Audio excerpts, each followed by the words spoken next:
Muy buenas noches a todos, bienvenidos. Este es nuestro estudio de hombres de verdad de la Primera Iglesia Bautista de Santiago y estamos muy contentos de poder estar aquí con ustedes en esta oportunidad. Recuerde, nuestro canal de YouTube es Primera Iglesia Bautista de Santiago, Panamá. Les invito a suscribirse, a darle me gusta y también a la campanita para recibir notificaciones cada vez que tenemos un material nuevo que subimos. Estamos estudiando en este momento principios de liderazgo que hemos estado sacando en este momento de la porción que estamos estudiando es Hechos capítulo 27 y les invito a que vayan buscando en sus Biblias Hechos 27. don- Cuando dejamos a nuestros aventureros, estaban a la deriva en el mar, estaban siendo llevados por fuertes vientos huracanados que les habían hecho perder no solo el rumbo, sino también la ubicación. No sabían para dónde iban, no sabían dónde estaban, porque los vientos estaban eh, tan fuertes que tuvieron que echar por la borda no solo la carga, sino aún sus mismas herramientas, sus útiles de trabajo. Y pues estaban a la suerte de Dios, por así decirlo, y están completamente desesperados. Entre todos había el temor de perder la vida en alta mar. Sin embargo, lo vimos la vez anterior, en medio de eso Pablo se levanta y les dice, tranquilos, o sea, Dios me ha revelado que ninguno de nosotros se va a morir, solo se va a perder la nave.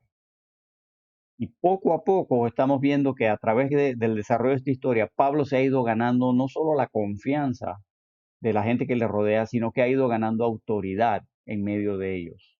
O sea, al principio le oyen y le dicen, oye, esto tiene sentido. Ahora están de que, hey, hagamos lo que él dice. Y vamos a ver eso precisamente hoy. Él inspira confianza en lo que le escuchan. Y cuando llegamos a este punto, a pesar de las palabras alentadoras de Pablo y que les ha dicho, hey, Dios me dijo que todos vamos a sobrevivir, la situación en realidad no ha cambiado y están desesperados, están realmente desesperados. Y quiero hacer como un pequeño desvío antes de continuar con el tema, porque quiero mencionar algo que me parece importante. Eh, en este punto, la gracia de Dios se ha manifestado a ellos. Y tengo algunas notas, pero no tengo tanto de notas, así que no, solo quiero, pues, para variar la presentación, ¿verdad? La gracia de Dios se ha manifestado. ¿Por qué digo que la gracia de Dios se ha manifestado? Porque realmente ellos van a conservar su vida. Ellos eh, van a estar a salvo, van a sobrevivir porque Dios decidió tener misericordia de ellos. Si nos ponemos a pensar, eso es todos los días. Para nosotros eso es todos los días. Estamos vivos porque Dios, en su gracia, su misericordia, nos tiene con vida. Y si podemos hacer esto o aquello, es porque Dios así lo ha permitido. Y en este caso, hay un elemento que quiero que tomemos en cuenta. Y es un principio que lo vemos en la Biblia en diferentes lugares, y es que la presencia de creyentes en medio de inconversos protege a los inconversos. O sea, Dios había manifestado su gracia a todos los ocupantes. ¿Cuál era el propósito de Dios? Llevar a Pablo a Roma. Y en realidad, la vida de los demás que están allí en ese barco, para ese propósito, no era tan importante. O sea, siendo bien, digamos, frío. El centurión, el capitán del barco y todo eso, ellos no eran el instrumento para llevar a Pablo a Roma. O podían serlo, pero podían no serlo. O sea, si ellos se morían, Dios igual podía llevar a Pablo a Roma. Pero Dios en su gracia, Él dice en la escritura que Él le concede a Pablo la vida de la gente, de los demás. Si ven en Hechos 27-24, esto ya lo leímos, ¿verdad? Pablo está diciendo, ¿qué le dijo el ángel de Dios que traía un mensaje? Diciendo, Hechos 27-24, Pablo, no temas, es necesario que comparezcas ante César y aquí Dios te ha concedido a todos los que navegan contigo. Dios le respondió una petición a Pablo porque Pablo había estado pidiendo por esa gente. Y la presencia de Pablo en el barco fue el factor que salvó la vida de todos los demás ocupantes. Porque Dios pudo haber dicho, no, no, se mueren todos, te salvas tú, yo te llevo a Roma. Pero porque Pablo le pidió por ellos, Dios decidió también a ellos, te los concedo. Y ese es el principio que quiero que vean. Porque Dios hace llover sobre buenos y sobre malos. O sea, las bendiciones de Dios muchas veces tocan a los malos porque los buenos están ahí. Y eso es algo que a veces no tomamos en cuenta. Eso es algo que a veces no nos ponemos a pensar. Pero podríamos decir, no hay un versículo que diga esto, pero podríamos decir que hay muchos juicios, hay muchos castigos, muchos desastres que no llegan a personas que, digamos, que pudieran merecerlo, porque en medio de ellos hay creyentes. Y Dios muchas veces protege a inconversos porque está protegiendo a creyentes. Y cuando digo creyentes me refiero a hijos de Dios, nacidos de nuevo, redimidos por la sangre del Cordero, no religiosos. El ejemplo clásico de esto lo encontramos en la historia de Sodoma y Gomorra. En la pantalla pueden ver que se encuentra en Génesis 18 del 22 al 32. Yo voy a leer el pasaje que es un poquito extenso, pero el marco es este. Sodoma y Gomorra tenían fama de ser las ciudades más depravadas de la región.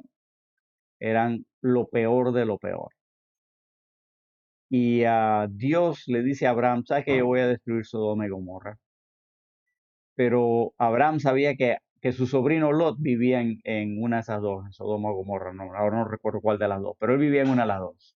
Esas eran dos ciudades, pero eran como gemelas, que estaban pegaditas una a la otra.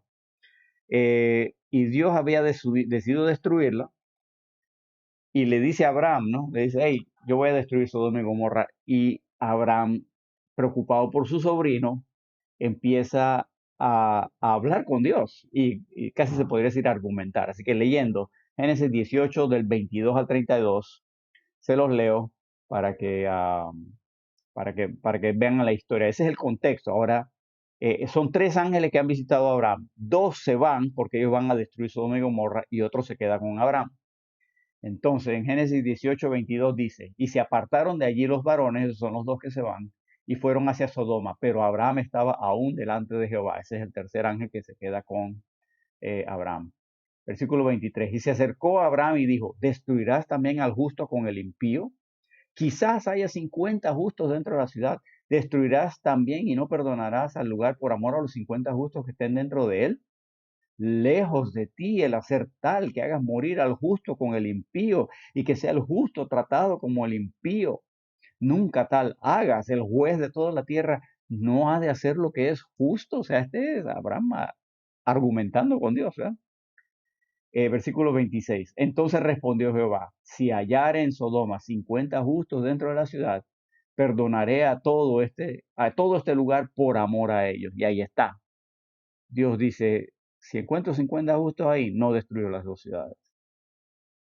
Así que Abraham dice, oh, fabuloso, pero, versículo 27. Y Abraham replicó y dijo, he aquí que ahora que he comenzado a hablar a mi Señor, aunque soy polvo y ceniza, quizás faltarán de 50 justos 5. ¿Destruirás por aquellos 5 toda la ciudad? Y dijo, no la destruiré si hallare allí 45. Y volvió a hablarle, Abraham volvió a hablarle y dijo, quizás se hallarán ahí 40. Y respondió, no lo haré por amor a los 40. Y dijo, no se enoje ahora mi señor si hablare, quizás se hallarán ahí 30. Y respondió, no lo haré si hallare ahí 30. Y dijo, he aquí, ahora que he emprendido el hablar a mi señor, quizás se hallarán ahí 20. No la destruiré, respondió por amor a los 20. Y volvió a decir, no se enoje ahora mi señor si hablare solamente una vez, quizás se hallarán ahí 10.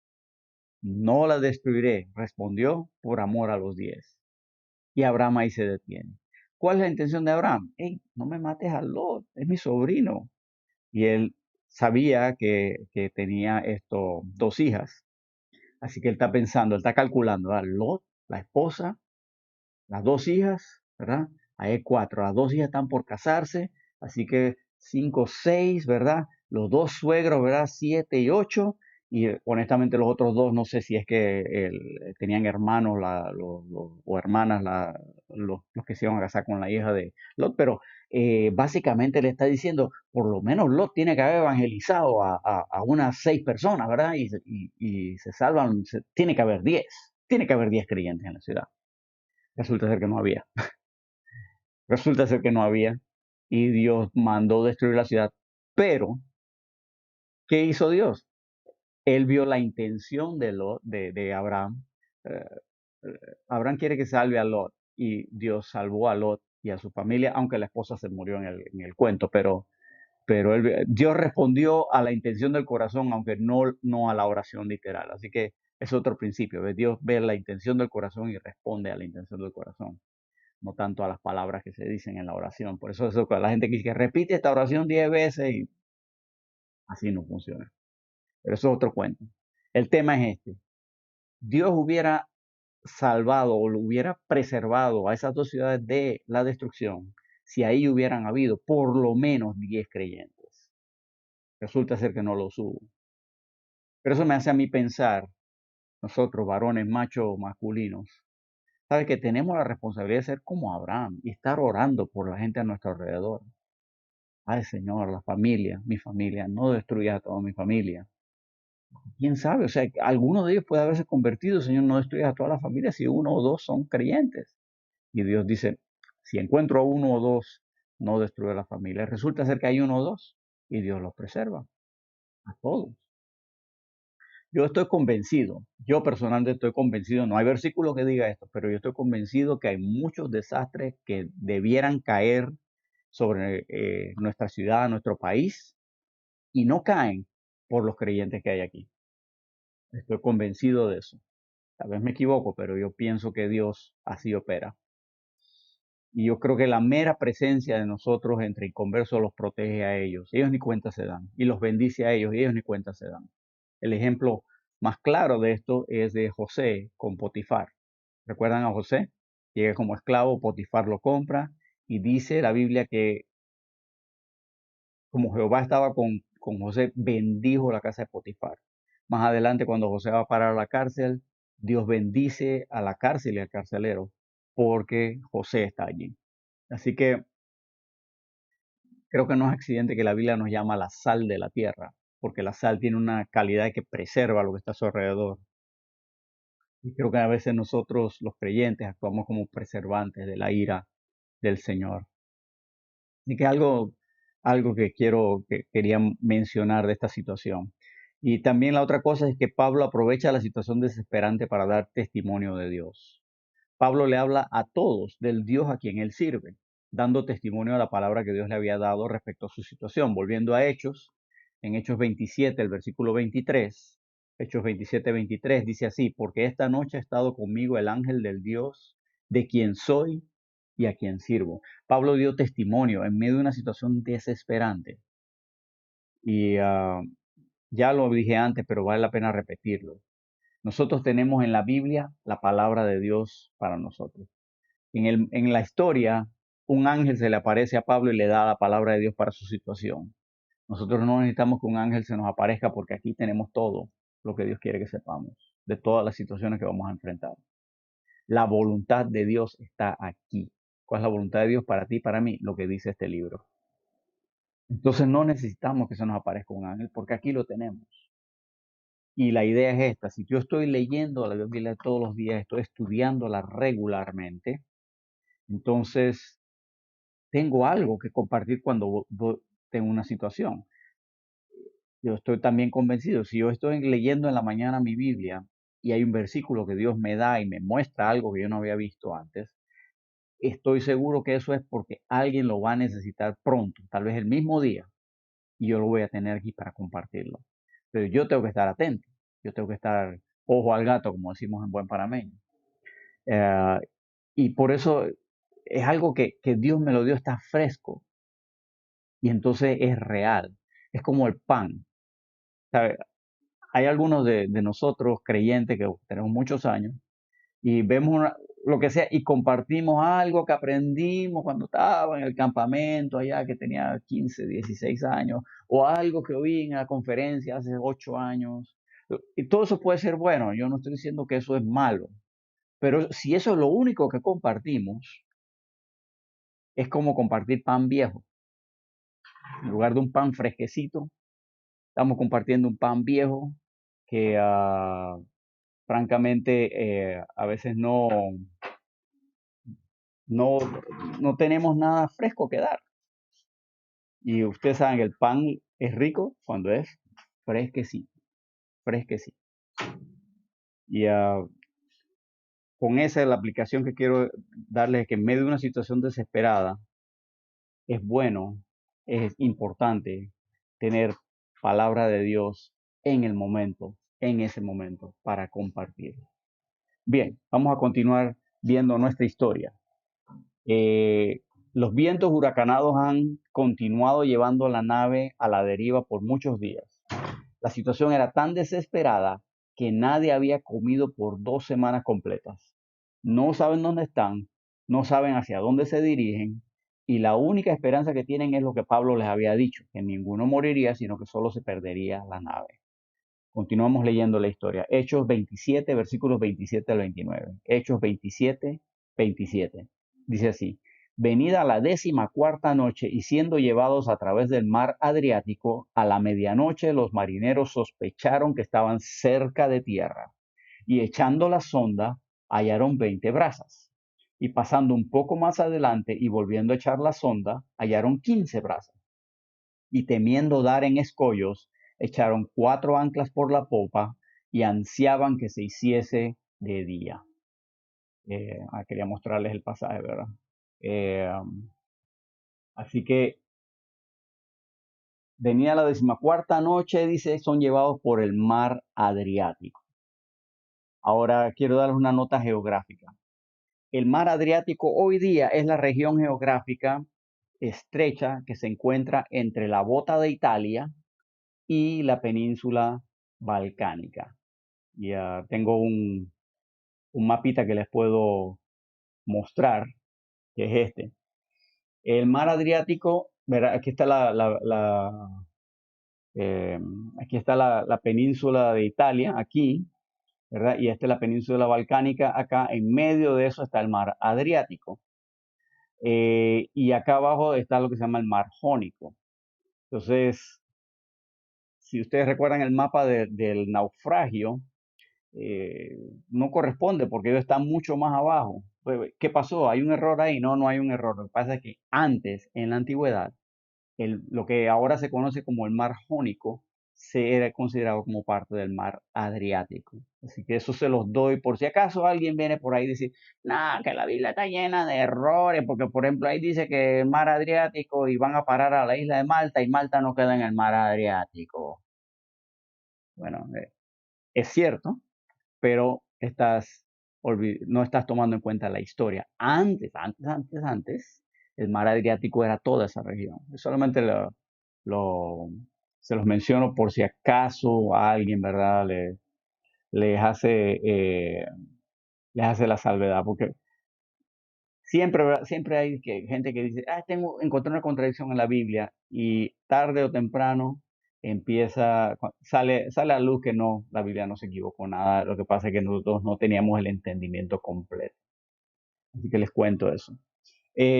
También, según nos cuenta Lucas, la tripulación no sabe dónde está, porque no han podido ver el sol, ni la luna, ni las estrellas por varios días. No han podido, sencillamente no los han podido ver. Entonces, sin embargo, sospechan, perciben, dice el versículo 27, sospecharon que estaban cerca de tierra. Se dan cuenta, oye, parece que estamos cerca de tierra. Y dice aquí que echaron la sonda. Ahora, ¿qué es esto de echar la sonda? La sonda era una cuerda con ciertos nudos amarrados a ciertas distancias y tenía un peso. Le echaban la sonda. Entonces, los nudos que estaban separados de distancia estaban separados por lo que se llamaba brazas. Una braza es la distancia que hay de punta del dedo a punta del dedo cuando uno tiene los dedos, las manos extendidas así, ¿verdad? Así, como en cruz. Aquí no sale en la cámara, pero ustedes me entienden, ¿verdad? Eso es una brasa. Aquellos de ustedes que son un poquito de más edad, así como yo, se recordarán que aquí en Panamá, hasta hace unos años atrás, si uno compraba de que una cuerda o un cable, se la medían en brasas. Y el que la vendía la medía así, ¿verdad? Estirándola así, y dos, y tres, y tantas brasas, y pa, tanto. Hoy en día una brasa se ha normalizado a medir 1.8 metros o 6 pies. Así que bueno, dice que echaron la sonda y hallaron 20 brasas. Bueno, la brasa otra vez equivale como 1.8 metros cada brasa, así que 20 brasas son como 36 metros. ¿Qué quiere decir eso? Todavía está hondo, está profundo, todavía se puede navegar, pero ya no estamos en mar abierta, porque no está tan hondo. Y luego ellos esperan un ratito y vuelven a echar la sonda y ahora solo hay 15. 15 brazas ahora es como 27 metros. Ha disminuido bastante. Y quizás en medio del viento y todo eso, quizás ellos pueden escuchar allá a la distancia el romper de las olas en una costa y por eso sospecharon, estamos cerca de tierra. No sé, la Biblia de esa parte no nos lo dice. Pero se dan cuenta, entonces estamos en peligro.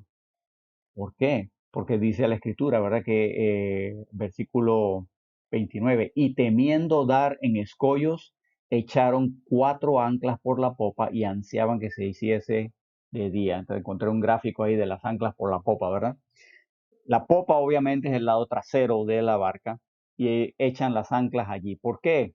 Porque la idea era que las anclas detuvieran el barco, el viento la enfila y ojalá la enfila hacia la costa.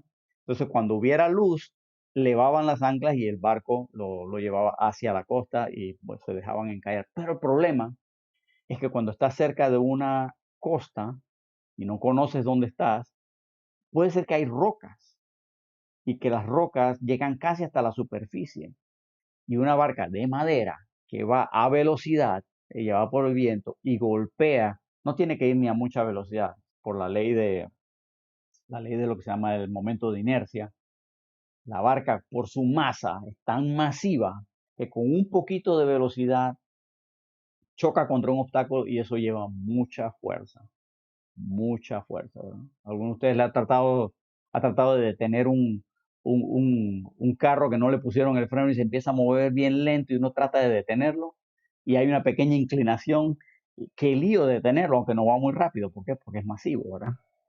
Bueno, la misma cosa, pero imagínense un barco pega contra escollos, contra rocas, se parte en dos. Y eso es muy, muy peligroso. Y los marinos sabían, estamos en grave, grave peligro. Y otra vez, recuerdan, ellos habían echado sus útiles por la borda, o sea, ya no tienen ni las herramientas ni nada, ya han echado todo por la borda y eh, no hay nada que puedan hacer, tenemos que dejar que la barca vaya donde ella quiere ir y estamos en grave peligro. Nuevamente, la única esperanza que tienen son las palabras que Pablo les había dicho. El peligro persiste, pero él dice que ansiaban que se hiciese de día porque no podían ver nada. Una vez que amaneciera, pues si percibían que podían hacerlo, levantaban las anclas y ojalá pues se iban hacia la costa. Pero se dan cuenta, esta cosa no está bien. Aquí estamos en problemas, en grave problema. Y entonces a los marinos, bien, diríamos nosotros, bandidos, ¿no? Bien, bien aprovechados, se planifican hacer un gran escape. Yo le llamo el casi gran escape. ¿Verdad? Hechos 27, versículos 30 y 31 dice, entonces los marineros procuraron huir de la nave y echando el esquife al mar aparentaban como que querían largar las anclas de proa. Pero Pablo dijo al centurión y a los soldados, si estos no permanecen en la nave, vosotros no podéis salvaros. Ok, vean, la situación es tan desesperada que los mismos marineros empiezan a forjar un plan. Vamos a escaparnos de aquí, vamos a huir de la nave.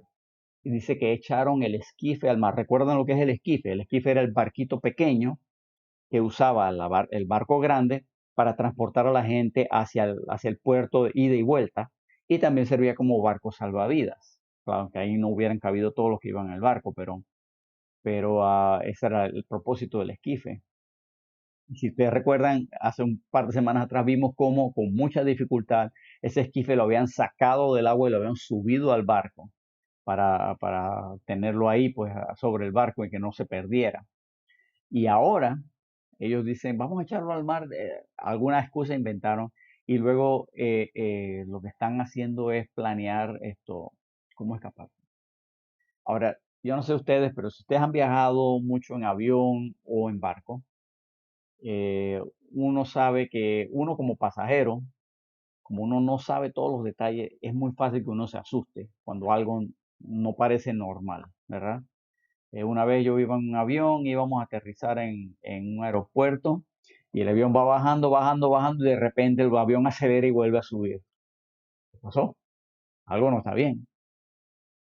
Bueno, resulta ser que, y claro, no se preocupa, y que el avión, algo le pasó, ¿no? Y hasta que el capitán sale y que, damas y caballeros, disculpen, iba a aterrizar, pero había otro avión en mi pista de aterrizaje y no me quería chocar. Así que por eso aborté el, el aterrizaje. Y bueno, todo el mundo respira de que, pero, uy, y si no hubiera hecho eso, nos hubiéramos chocado y ahí hubiéramos quedado. Es verdad. En otro caso, yo iba en otro avión, iba aterrizando y llegando, bajando el avión, yo como pasajero sentía que el avión estaba haciendo así, así. O sea, que no venía parejito, sino que estaba haciendo así. Yo dije, oye, pero esa ala va a chocar contra la tierra. Y yo viéndolo, yo preocupado, y aterrizamos bien. Eso sí, golpeó duro, yo sentí que el avión golpeó duro, ¿no? El impacto, pero aterrizamos bien. Y otro caso, estaba despegando de un avión, no miento, estaba aterrizando en un avión pequeño, un avión de siete plazas, chiquitito, una avioneta, pues, aterrizando en el aeropuerto Juan Santa María de Costa Rica. Y iba en un grupo, era un viaje de una iglesia, y entonces uno lo que iba de hecho, era un ingeniero de la Cessna. Cessna es una marca de avionetas, y la avioneta en la que íbamos era una avioneta Cessna. Y entonces, si usted nunca ha volado a Costa Rica, ese aeropuerto Juan Santa María, me estoy saliendo del tema, ¿verdad? Ese aeropuerto Juan Santa María tiene un vendaval, pero es una cosa espantosa, que aún cuando uno va en un jet grande, uno siente que lo remece. Esta avionetita era como un avión de papel.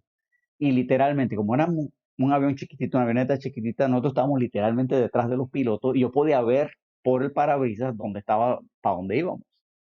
Y literalmente, imagínense que estoy viendo la pista de aterrizaje aquí, ¿verdad?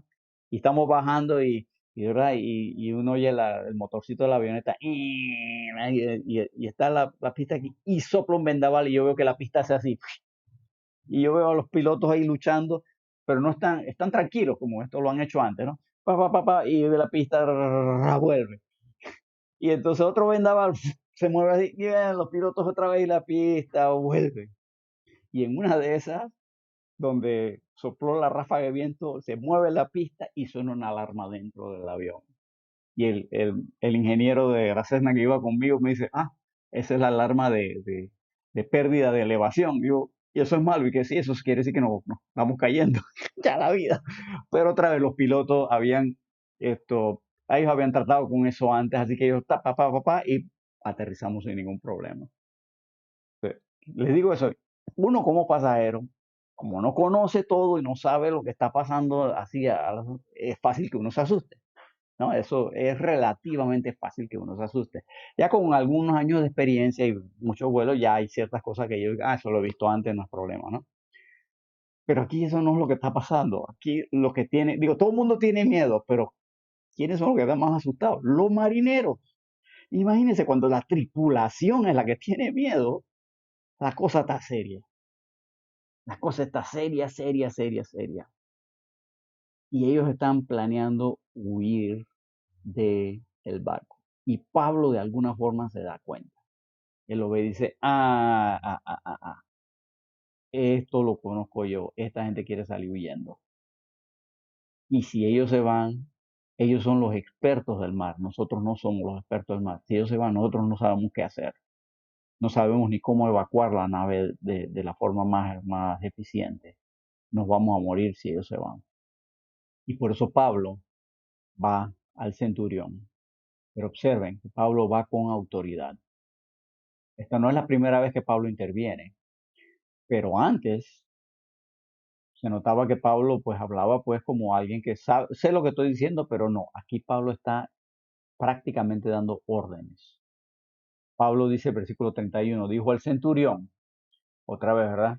Aquí lo tiene el versículo 31, Pablo dijo al centurión y a los soldados, si estos, o sea, si los marineros no permanecen en la nave, vosotros no podéis salvaros. Si los marineros se escapan, ustedes no se salvan. Observe que él dice vosotros. Él sabe que él se va a salvar. ¿Por qué? Porque Dios se lo dijo. Él sabe, yo no voy a morir en esta. Dice, si ellos se van, ustedes se mueren. Y vea, el centurión y los soldados, ¿qué hacen? ¿Qué es lo que ellos hacen? Eh, y yo quiero ver aquí, esto es lo que ellos hacen. Pero Pablo dijo al centurión a los soldados, si estos no permanecen en la nave, vosotros no podéis salvaros. Y dice, entonces los soldados cortaron las amarras del esquife y lo dejaron perderse. El barco salvavidas, el que hubiera sido humanamente hablando, esa es nuestra salvación, esa es la forma como nos vamos a bajar del barco. Eh, los soldados oyen a Pablo y dicen, mira, si ellos se escapan, ustedes se mueren. Lo cortamos y que se pierda. De repente, la palabra de Pablo lleva autoridad. Y este es el punto que les quiero comunicar hoy, hermanos. Este es el punto que quiero que entendamos. ¿Qué es lo que es liderazgo? El liderazgo no es una posición. El liderazgo no emana de una posición. El liderazgo no emana de tener educación, ni de tener conocimientos, ni de tener experiencia. Todo eso puede ser útil y positivo, pero eso no te da liderazgo. ¿Sabe lo que es liderazgo? El liderazgo es tener influencia. Pablo, que era el menos influyente que estaba en ese barco, porque era un prisionero, estaba preso. Ah, cuando esta gente lo conoce, en la mente de todos ellos, él es un criminal. Por eso está preso. Lo están llevando a Roma porque seguro algo malo hizo. Eso es lo que ellos piensan. Pero Pablo, con sus intervenciones y sus palabras sabias, no solo se ganó primero la confianza, recuerdan que lo primero que Pablo hizo fue ganarse la confianza de Julio el centurión, que lo dejó ir a visitar a sus amigos allá cuando estaban eh, ahora no recuerdo, la primera ciudad donde pararon. Eh, allá, él lo dejó, se ganó la confianza. Pero luego cuando habla, le dice, mire, no es prudente que nos vayamos porque percibo que habrá gran pérdida si nos vamos. No le hicieron caso y resulta ser que eso es lo que sucede. Ahora ya no es nada más de que me ganó la confianza, ahora lo respetan. Y en esta ocasión no solo lo respetan, sino que acatan sus órdenes. Eso se llama tener influencia. Y esta es la definición que hay que tener bien claro. El liderazgo es tener influencia. Ustedes y yo, sobre todo los que tenemos un poquito de años, hemos visto muchos ejemplos de personas que llegan a una posición de autoridad, pero llegan por, qué sé yo, en la política se ve a cada ratito, a fulano tal lo nombran como jefe de una entidad, pero esa persona no tenía ningún contacto previo allí con nadie en la entidad y puede ser que sepa mucho de todo eso, pero llega y pareciera que no tiene autoridad. ¿Por qué? Porque no tiene influencia. No tiene influencia, no sabe cómo se manejan las cosas, entonces no parece ser muy capaz, aunque pudiera serlo. Porque es que toma tiempo y esfuerzo ganarse la confianza de la gente para uno tener influencia. Uno tiene que ganarse ese derecho de tener influencia sobre los demás. Y eso, aunque pues es fácil pensar de eso en la política y el gobierno, pero eso también ocurre en las empresas privadas. Las empresas de repente nombran a un nuevo presidente, o contratan a un gerente de tal cosa y lo contratan porque tenía tal título, o a veces porque es hijo del dueño, pero no tiene ni idea de cómo se manejan las cosas, no sabe cómo ha trabajado y no tiene autoridad. Y por lo tanto su liderazgo tiene fallas. Pablo no tenía ningún derecho a darle órdenes a nadie. Al contrario, él era el al que menos caso había que hacerle, era un prisionero, pero él se gana el derecho de ejercer influencia sobre todos los que están a su alrededor. Eso es liderazgo. Eso es liderazgo. Y en este momento de desesperación, donde la vida de ellos corre peligro, este no es el momento de ser pasivo. Este no es el momento de ser penoso, vamos a decirlo así, de no hablar por vergüenza. No, este no es el momento. Pablo había anunciado lo que Dios le había prometido, que todos sobrevivirían. Y él así lo había anunciado. Pero ahora que ve que los marineros procuran huir de ellos para salvarse y dejar que los demás mueran, nuevamente él toma la iniciativa y se mueve para impedirlo. Y esto es un punto aquí un poquito filosófico, pero quiero que lo piensen. Mire, Dios ya había decretado, Dios le había dicho a Pablo, te he concedido a todos los que van en el barco contigo. O te los concedo. Pablo sabe, no se van a morir. Pero él ve que ellos se quieren escapar y él sabe, si ellos escapan, nosotros no sobrevivimos. Ellos, para que todos sobrevivamos y se cumpla lo que Dios dijo, hay un elemento de responsabilidad humana y ellos tienen que permanecer aquí. Yo, observen, este es un punto un poquito difícil, porque hay gente que dice, eso Dios no puede ser completamente soberano porque entonces el hombre no tiene libre albedrío. Y si el hombre tiene libre albedrío, Dios no puede ser completamente soberano. Yo lo que veo es que las dos cosas en la Biblia son ciertas, aunque yo no lo puedo explicar. Yo no lo puedo explicar, pero veo que las dos cosas son ciertas. Dios decreta esto es lo que va a pasar, pero Dios usa al ser humano y sus decisiones sin obligarlo. Yo no sé qué hubiera pasado si Pablo no dice nada. Honestamente, no sé qué hubiera pasado. No, ¿por qué? Porque eso no fue lo que pasó. Entonces, no sé, podemos especular, pero nadie sabe qué hubiera pasado si Pablo no habla. Lo cierto es que si Pablo no habla, lo más probable es que todos los que iban con Pablo se hubieran muerto y hubiera sobrevivido solo él. Es lo más probable, pero no sabemos. Mi punto es este, Dios usa la instrumentalidad humana y Dios, aunque Él diga cuál es el resultado final de antemano, eso no me exime a mí de yo hacer mi responsabilidad. Tú como varón tienes la responsabilidad de cumplir lo que Dios quiere que tú hagas. No estás exento. Digo, la Biblia dice que nosotros los que somos salvos vamos a estar eternamente con Él. ¿Cómo llegamos de aquí a allá? Depende mucho de lo que tú y yo hagamos aquí. Así que vas a llegar allá. Tú eres salvo hoy, vas a llegar allá, sin duda. Pero cómo llegas va a depender mucho de lo que tú hagas acá. Y eso no viola la soberanía de Dios porque Dios ya sabe de antemano lo que vas a hacer. Y Dios ya tiene todo acomodado para que se cumpla lo que Dios sabe que va a necesitar ocurrir. Y si Dios te tiene que obligar en algún caso a encerrarte cerrarte el paso para que tú tomes la decisión correcta, Dios es capaz de hacerlo. Pero Dios siempre va a decir que va a dejar que tú decidas.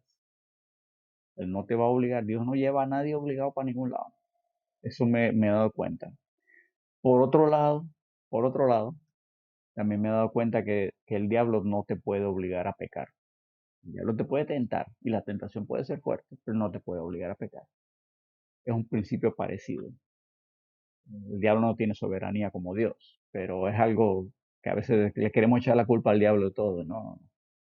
Pero el punto es este, el plan de Dios se va a cumplir en tu vida, pero eso no quiere decir que tú no tienes poder de decisión, tus decisiones son importantes. Otra cosa, otra cosa sobre el liderazgo. Hermanos, Pablo actuó de forma clara, firme. Él vio, esta gente se quiere escapar. Si ellos se van, nosotros podemos morir. Y de hecho probablemente hubieran muerto. Es lo más probable. Pablo no titubeó. Y él dijo, aquí hay que tomar una decisión y esta es la decisión correcta. Y va y lo dice. Y él actuó de forma firme, de forma contundente, vamos a decir, aunque aquí no se nos habla de que él levantara la voz o gritara, nada así, ¿verdad? Y probablemente no fue necesario que lo hiciera, ya tenía influencia. Pero eso lo menciono porque hoy día está muy de moda tirarle piedras a los hombres que actúan como hombres. O sea, ¿a qué me refiero? Nosotros los hombres somos agresivos, nosotros somos impetuosos, nosotros somos pragmáticos, o sea, prácticos. La solución más práctica es la que queremos. Nosotros buscamos solucionar problemas, no nada más hablar de ellos. Solo cuando eres un burócrata te pones a hablar de problemas sin solucionarlos.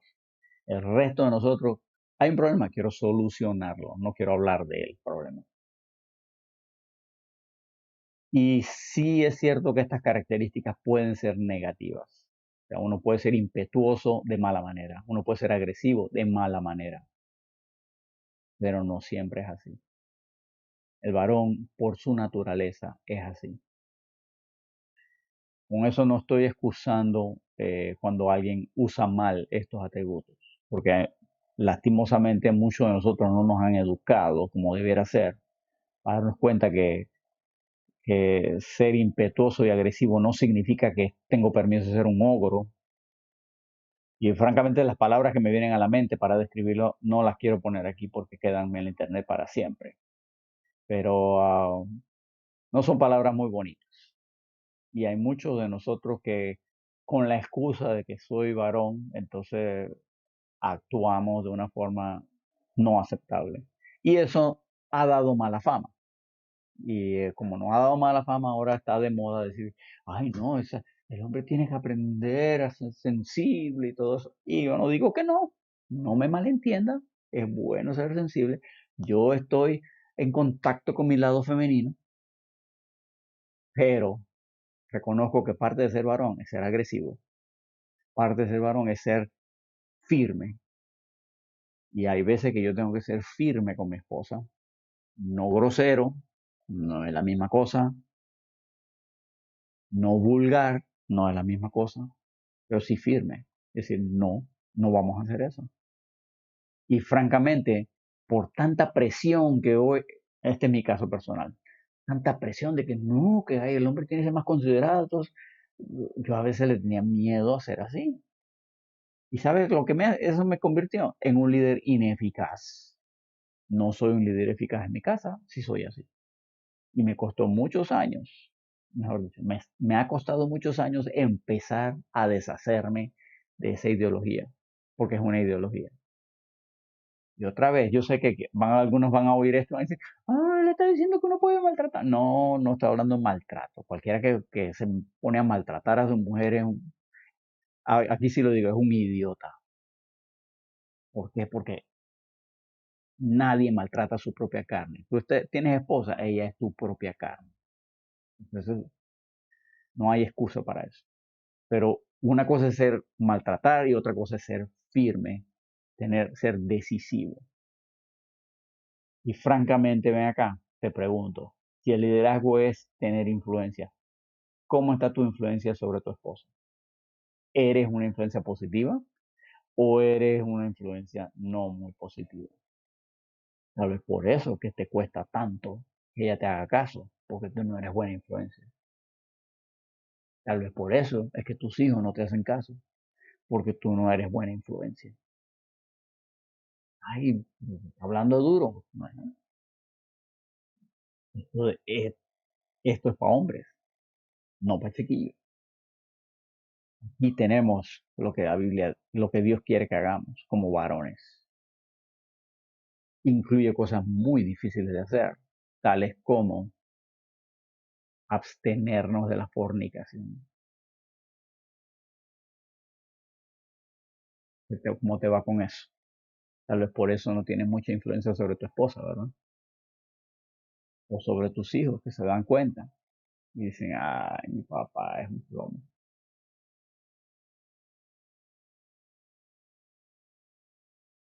Reconozco que esto no es algo fácil de oír, pero hermanos, nuestro problema es que no somos buenos líderes porque no apreciamos la influencia que tenemos que tener. Y hermanos, yo quiero hacerles la invitación ahora a considerar. ¿Has actuado de una forma en la cual te has ganado el derecho de ejercer influencia sobre otros? En tu familia primero, en tu trabajo segundo, en la comunidad en general en tercer lugar.